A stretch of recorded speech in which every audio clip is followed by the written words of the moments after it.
Intendente, señor viceintendente, demás autoridades municipales, demás autoridades escolares y de la comunidad de Verón de Astrada, alumnos, docentes, directivos, público en general, buenos días. La verdad que para mí es doblemente un honor haber sido invitado a dar este discurso, no solo por lo que significa Belgrano, que fue un grande de nuestra patria, solamente comparable con San Martín, sino porque muchos de ustedes sabrán que yo soy curuzucuateño. Y Curuzucuatia fue fundada justamente por Manuel Belgrano en el año 1810, el primer pueblo patrio fundado después de la Revolución de Mayo, en noviembre de 1810.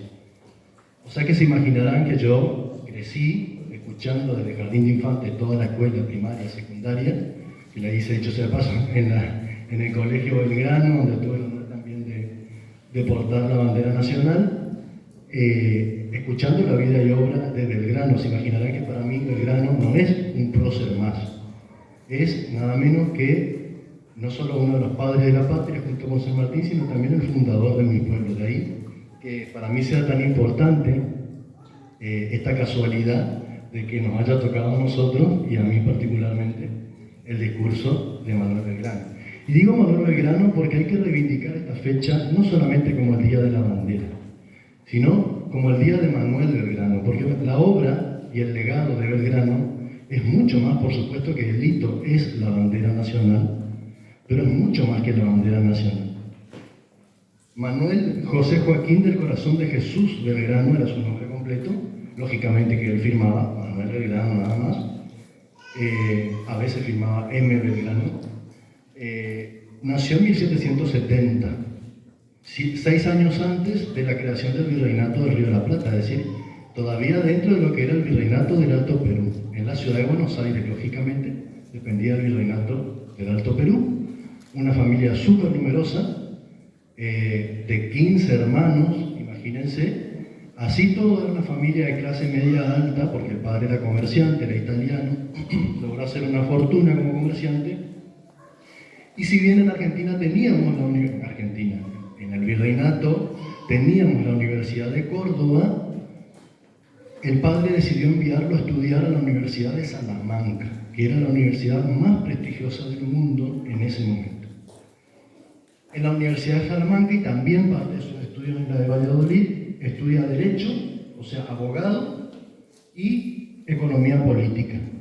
Y como se recibe con medalla de oro de la Universidad de Salamanca, le pide autorización al Papa Pío VI, y se la concede, para poder leer los libros prohibidos de la época. ¿Cuáles eran los libros prohibidos? En esa época ya no se quemaban los libros como en la Inquisición, sino que se los reservaba exclusivamente para las personas que tuvieran la autorización del Papa para poder leerlos. Y eran los libros de Montesquieu, Rousseau, Voltaire, todos los pensadores de la Ilustración, que fueron los que llevaron a lo que fue la Revolución Francesa, que dicho sea de paso, él vivió la Revolución Francesa en Europa.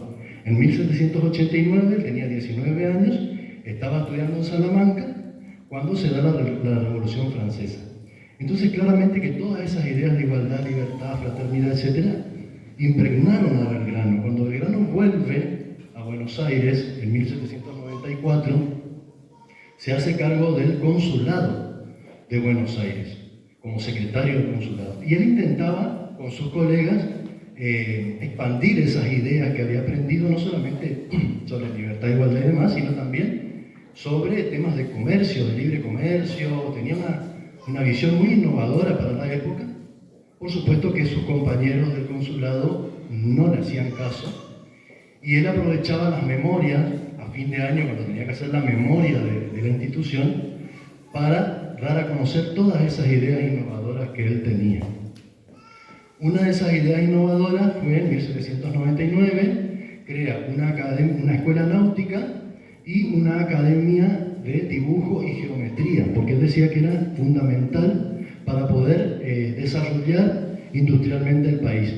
Él no solamente defendió dos dos cosas fundamentalmente. En primer lugar, defendió la educación, porque si bien nosotros reconocemos a Sarmiento como el padre de la educación, porque fue Sarmiento el que convocó a un Congreso Nacional y el que derivó en la primera Ley Nacional de Educación, es cierto que fue 60 años después, ya Belgrano en esa época hablaba de algo que era impensable en ese momento: educación pública, gratuita e igualitaria para todos, incluidos los indígenas y las mujeres. Porque para ustedes ahora puede ser algo muy normal, pero en esa época las mujeres no estudiaban, no tenían ningún tipo de educación. Solamente las niñas de familias que tenían plata podían pagar una institutriz que le enseñaba nada más que a leer y escribir. No hacían otra cosa. Él decía que la mujer tenía que llegar hasta la universidad, tenía que tener los mismos derechos que tenían los hombres, derechos políticos. Hoy en día tenemos una intendente mujer. En esa época no había esa posibilidad, tenía muy cercenada su participación. Había algunas mujeres que eran patriotas y que tenían injerencia, pero siempre se les acotaba justamente por este pensamiento que había en esa época. Y Manuel Belgrano en ese momento fue todo un visionario y un innovador, y por eso muchos oponían resistencia a sus ideas. Otra de las cosas que hizo Belgrano por la educación fue en las batallas de Tucumán y Salta. Belgrano le pagan, porque fueron las dos batallas que él ganó. Yo preparé acá una reseña así, pero no la voy a hacer porque no la quiero aburrir, de toda la parte histórica. Pero Belgrano perdió dos batallas, en realidad cuatro si contamos la de Paraguarita, Coarimpa en Paraguay, la expedición al Paraguay en 1811. Pero en realidad las dos más importantes donde él pierde son las de Vilcapugio y Ayohuma, en el territorio del Potosí, que pertenecía al virreinato del Río de la Plata y actualmente a Bolivia. Esas dos batallas del Ejército del Norte al mando de Belgrano, después determinaron que incluso fuera enjuiciado Belgrano por esas dos batallas. Pero antes de las batallas de Vilcapugio y Ayohuma, Belgrano había ganado las batallas de Tucumán y la batalla de Salta. Y por esas dos batallas, la asamblea del año 13, que era la que derrocó al primer triunvirato, le pagó 40.000 pesos fuertes, que sería como 4 millones de dólares al día de hoy. Imagínense la cantidad de plata. ¿Y saben lo que hizo Belgrano? Él podría haber dicho, bueno, dejo 1 milloncito para mí, para vivir cómodo, tranquilo, feliz, y dono el resto. No, los 4 millones de dólares, o sea, 40.000 pesos fuertes, los donó para construir escuelas en las ciudades de Tarija, Jujuy, San Salvador de Jujuy, San Miguel de Tucumán y Santiago del Estero. Las llamadas escuelas de la patria, porque él así lo estableció. Y esas donaciones de a poco se fueron haciendo, como que no se sabía muy bien qué pasó con la plata, parece que un poco se perdió, y al final el historiador Felipe Piña expuso en una charla que él hizo una investigación a ver qué pasó con esa plata y si se cumplieron o no las escuelas que había dicho Belgrano que había que construir con esa plata, porque era una donación con cargo, le decimos los abogados, cuando hay que hacer algo a cambio de la donación o con esa plata. Y descubrió que la última escuela fue construida en Jujuy en el año 2005. O sea, casi 20 años, casi 200 años después de que él donó el dinero. Pero bueno, se cumplieron las escuelas de la paz. Bueno, después un montón de otras ideas relacionadas con la educación. Realmente es increíble. Yo cuanto más leo de Belgrano, más me sorprendo. Y mucha gente no sabe todas las cosas que realmente hizo él. Le conocemos por la bandera nacional, que desde luego es un hito enorme, pero él hizo muchísimas otras cosas. Él bregaba mucho por el desarrollo industrial de nuestro país. Él decía que no, porque en ese momento el pensamiento conservador decía que la riqueza estaba en trabajar la tierra. Y él decía no, sí, está bien, hay que trabajar la tierra. De hecho, él promovía la tecnificación de la agricultura. Él decía, está bien, no, pero no hay que hacer, en ese momento se hacía en forma intuitiva, artesanal. No, hay que estudiar lo que sería hoy agronomía, ¿verdad? La carrera de agronomía. Hay que estudiar, hay que tecnificar la agricultura. Y además, la interdependencia entre la agricultura y la industria. Él decía, no tiene sentido que nosotros el cuero le vendamos a Inglaterra para que Inglaterra nos venda a nosotros más caro los zapatos. ¿Por qué no hacemos nosotros los zapatos? O sea, él también promovía esa interdependencia entre lo que era la agricultura y la industria. Él decía, nosotros no tenemos que exportar materia prima, tenemos que exportar productos elaborados.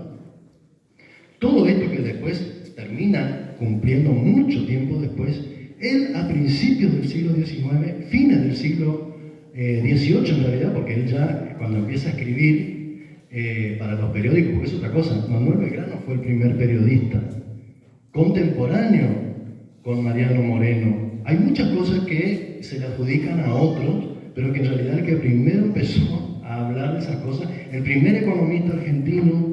Realmente la obra de Belgrano es colosal, es gigantesca, no alcanzaría en escaso tiempo con el que cuento para poder contar todo lo que hizo Manuel Belgrano por nosotros. Por eso me parece, incluso la historia le debe mucho a Manuel Belgrano, no solamente por eso, por un ninguneo histórico a Manuel Belgrano. Ustedes fíjense que Manuel Belgrano, cuando muere, en 1820, el 20 de junio, justamente hoy se celebra el Día de la Bandera por el día del fallecimiento de Manuel Belgrano. Cuando Manuel Belgrano muere, nadie se enteró que él murió. Porque él murió en la miseria, para empezar, porque si bien era de familia, digamos, en clase media acomodada, después el padre tuvo unos problemas económicos venidos a menos, él vivía exclusivamente de su salario, le debían varios meses de sueldo. Hay constancias de que él reclamó que le paguen porque no tenía plata para vivir. Y de hecho, cuando él muere, antes de morir, le dona a su médico su reloj de oro para pagarle con eso, porque no tenía plata para pagarle al médico. Y cuando él muere, le entierran en el patio de un convento, el convento de Santo Domingo de Buenos Aires. Y la lápida de la tumba de él la hacen con el mármol de la cómoda de la casa, porque no tenían ni siquiera plata para hacerle una lápida. Y recién en 1902, 82 años después de la muerte de Belgrano, se le hace una tumba decente como corresponde a un padre de la patria, en la presidencia de Julio Argentino Roca, la segunda presidencia de Roca. Recién 82 años después. Y recién en 1938, es decir, todavía no hace 100 años, que se decretó feriado el 20 de junio y se celebra el Día de la Bandera Nacional. Belgrano durante muchísimo tiempo estuvo ninguneado. Cuando murió, nadie se enteró porque ese día justo había una crisis política muy importante en Buenos Aires. Se habían sucedido 3 gobernadores distintos en el mismo día. Entonces, lógicamente, la prensa estaba en otra. Nadie se enteró que había muerto Belgrano. Varios días después salió en un solo diario la participación en el obituario, digamos, de la muerte de Belgrano. Pasó sin pena ni gloria. Y recién hoy tenemos la oportunidad de reivindicar la memoria de Belgrano y de agradecerle, donde quiera que esté, a don Manuel Belgrano todo lo mucho que hizo por nosotros, muchísimas cosas. En materia de educación, por ejemplo, él decía que los docentes tenían que ser considerados padres de la patria y tenían que tener un sueldo digno y que tenían que llegar al cargo por méritos. Tenían que rendir oposiciones cada 3 años para poder estar en el cargo. Un montón de cosas que nos da el tiempo sinceramente para contar, pero yo realmente me siento muy, muy orgulloso de haber podido tener esta oportunidad de dar estas palabras para homenajear a Manuel Belgrano. Y también como cursupateño, por ser creador del pueblo del cual yo provengo. Y brevemente nomás, le quisiera contar también un poquito qué pasó con la bandera. O sea, esta partecita pido 5 minutitos más, doctora, por favor. Esta partecita era para contarles quién fue Manuel Belgrano. ¿Qué pasó con la bandera? En 1812, cuando Belgrano es nombrado general,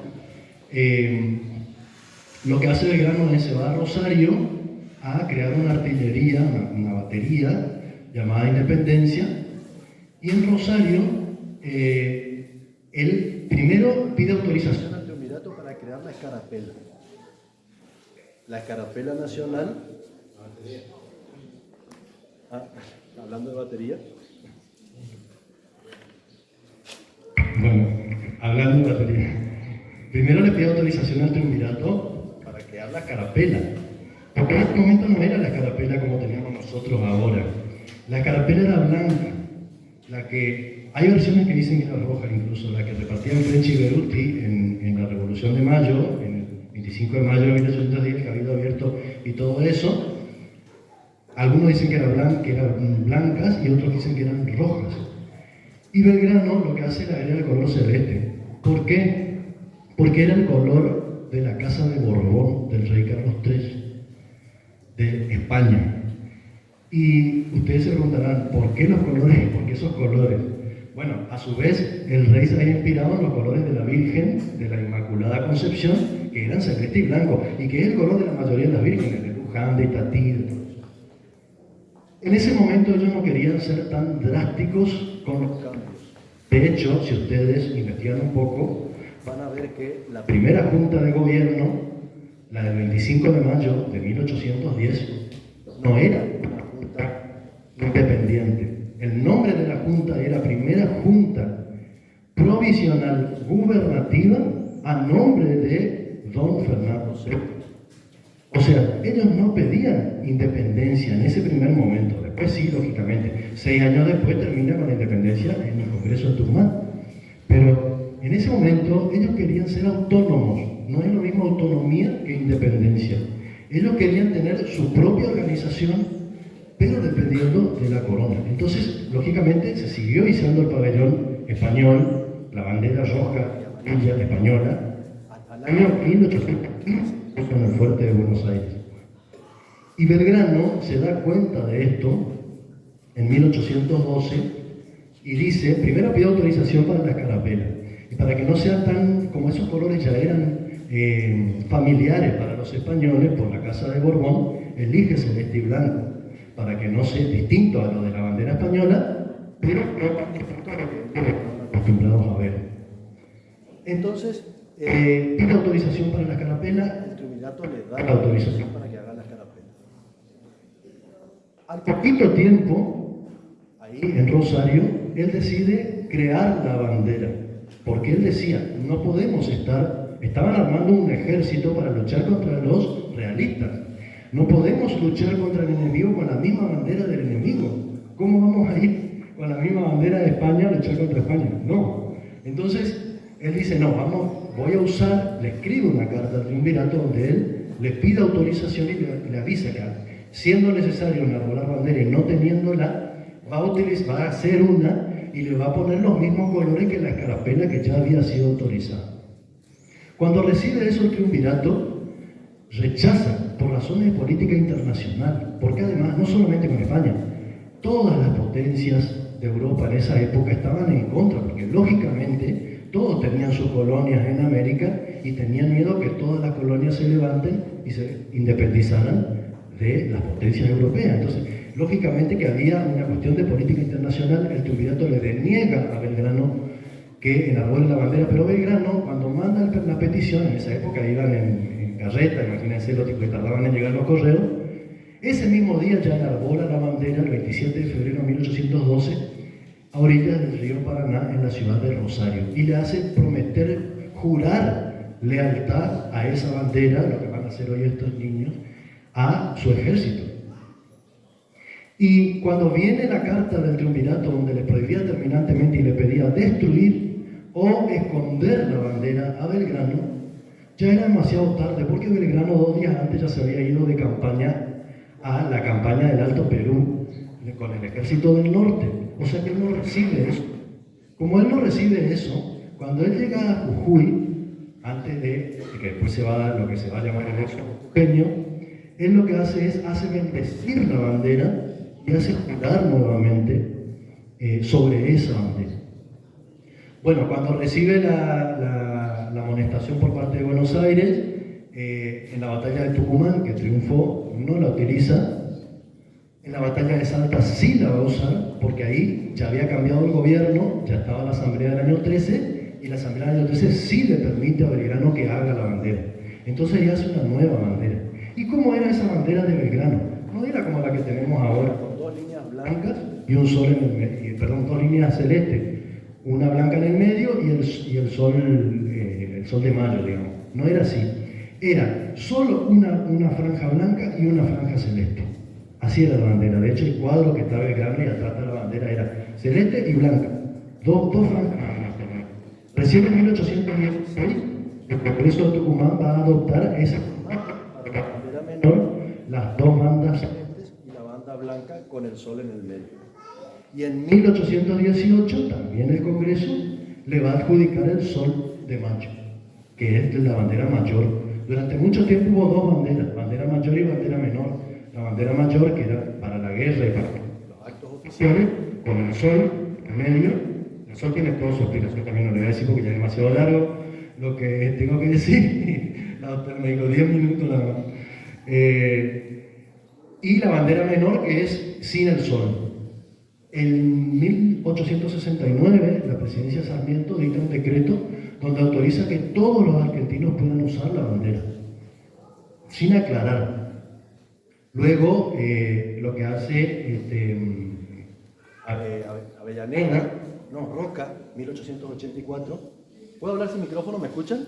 Sí. En 1884, lo que hace Roca es aclara que para los actos oficiales, los gobiernos, las municipalidades, todo lo que había, no teníamos la forma de gobierno que tenemos ahora, ¿no? Pero todos los actos, todos los entes gubernamentales tenían que usar el sol, la bandera mayor, la que tenía el sol. No aclara respecto del resto. Lo que hace Edelmiro Farrell en 1944 es aclara expresamente que solamente los gobiernos nacional, provincial y municipal, que ya en esa época sí ya teníamos la organización que tenemos ahora, podían usar la bandera con el sol. Los particulares no, si querían usar tenían que usar una sin el sol. Después, en 1985, el Congreso de la Nación, ya en época democrática, digamos, bajo la presidencia de Alfonsín, sanciona una ley en la cual unifica la bandera nacional con el sol y dice que todos, tanto oficinas públicas como particulares, tienen el derecho de usar y exhibir la bandera nacional con el sol en el medio, con la única condición, así lo dice la ley, de que lo haga con el debido respeto y honor hacia la bandera, ¿verdad? Como símbolo sagrado de nuestro país. Así que bueno, esa es la norma que tenemos vigente ahora. Por supuesto que después hay un montón de normas protocolares, las normas IRAM de 2002 a 2004, que establecen cómo se tienen que usar en los actos, de qué manera hay que izar, de qué manera, bueno, una serie de detalles, pero básicamente el uso de la bandera, hay una sola bandera hoy, la que tiene el sol, y su uso, siempre y cuando se haga con respeto, está permitido para todos. Bien, esa es básicamente la historia, y para terminar les quiero leer unas palabritas a los chicos que están acá por jurar lealtad a la bandera. Les quiero leer porque no me va a salir tan lindo como está escrito acá. Esto lo escribí yo, claro. Queridos niños y niñas de Verón de Astrada, que hoy van a jurar lealtad a nuestra bandera. Hoy es un día muy especial, un día que van a recordar toda su vida. Hoy van a prometer que van a querer y respetar a nuestra bandera. Pero no es solo una promesa, es un compromiso con todo lo que representa la bandera, con nuestra historia, con la gente que vivió y que se sacrificó por nosotros. Cuando juren lealtad, piensen en Manuel Belgrano, el creador de nuestra bandera. Belgrano fue un gran argentino. Fue abogado, fue periodista, maestro, militar, un montón de cosas. Y en todas luchó por una patria más justa, donde todos tuvieran oportunidades para aprender, para trabajar y para vivir mejor. Belgrano no solo luchó con las armas, sino también luchó con ideas. Soñaba con escuelas gratuitas, como la que ustedes tienen el privilegio de poder asistir. Soñaba que las niñas y los indígenas también pudieran estudiar. Soñaba con que todos tuvieran los mismos derechos. Y ese sueño, mucho tiempo después, pero se hizo realidad. Belgrano fue un ejemplo de humildad, nunca buscó fama ni premios para él, siempre actuó por amor a su patria y en el ejército él pedía que se le tratara como un simple soldado más. Hoy, al mirar la bandera, recuerden que no es solo un pedazo de tela con colores y con un sol en el medio. Es un símbolo de lo que somos, de nuestra argentinidad. Es un símbolo de esfuerzo, de respeto, de unión y de amor por la Argentina. Así que cuando hagan su promesa, háganla con el corazón. Prometan que van a cuidar al país, que van a estudiar, que van a ser respetuosos, que van a ser honestos, que van a ayudar a los demás. Y como Belgrano, que van a ser humildes y valientes. Porque como dijo él poco tiempo antes de morir, no pretendo ser recordado como un padre de la patria, me conformo con haber sido un buen hijo de ella. Muchas gracias, buenos días para todos.